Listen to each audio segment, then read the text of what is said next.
Monsieur le bourgmestre, mesdames et messieurs les échanges, chers collègues, au nom du groupe EMER et avant d'entrer dans le détail du plan triennal, permettez-moi de partager avec vous une petite réflexion personnelle.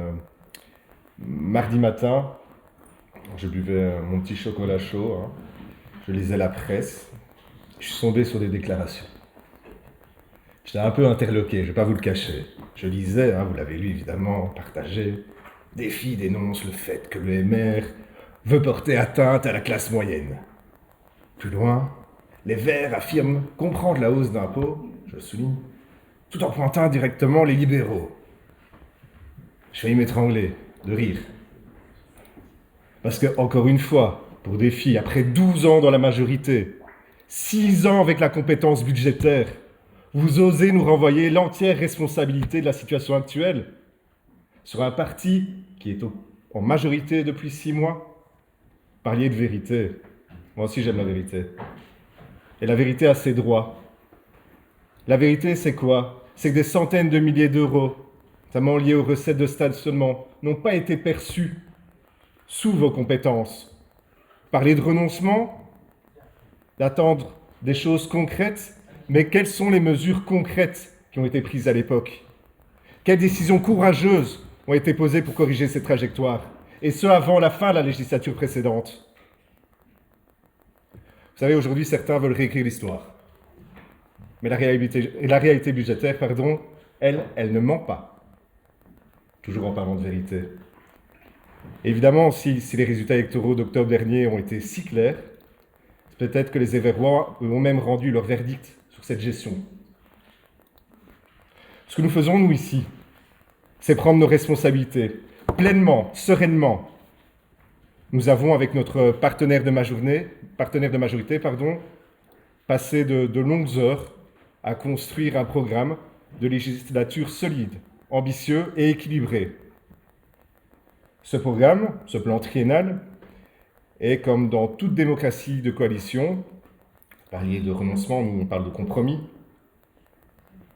et il ne reprend pas intégralement le projet d'un seul parti, d'un seul programme, d'une seule campagne, mais c'est un équilibre proportionnel à la confiance que les électeurs nous ont exprimée en octobre 2024.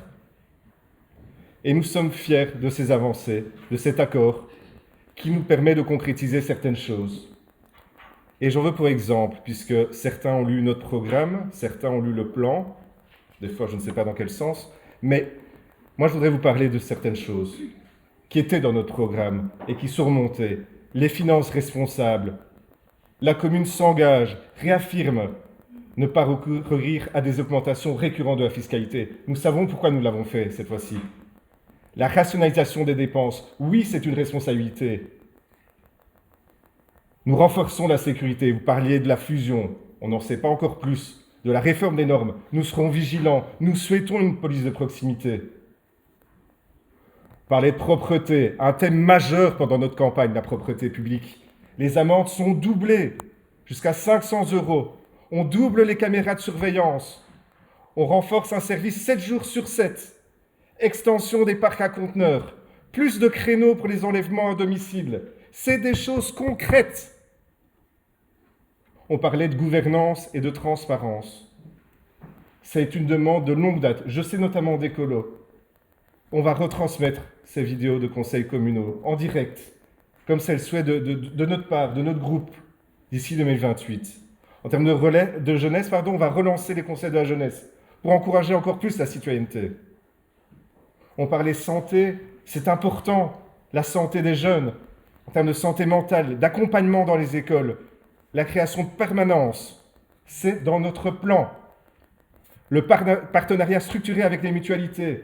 On sait que le ministre Van den Broek cherche à renforcer ces partenariats. Nous voulons aussi le faire.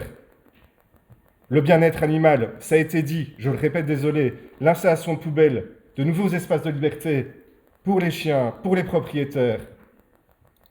La mobilité durable, une borne de recharge à moins de 50 mètres. Les voitures électriques sont là, il faut qu'on les compose dans notre environnement. De nouvelles politiques de stationnement, ça a été également cité tout à l'heure.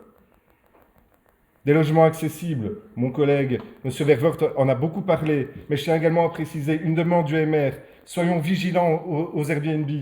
Nous sommes à côté de l'OTAN. Nous devrons protéger l'offre locative de notre commune, notamment dans les nouveaux bâtiments.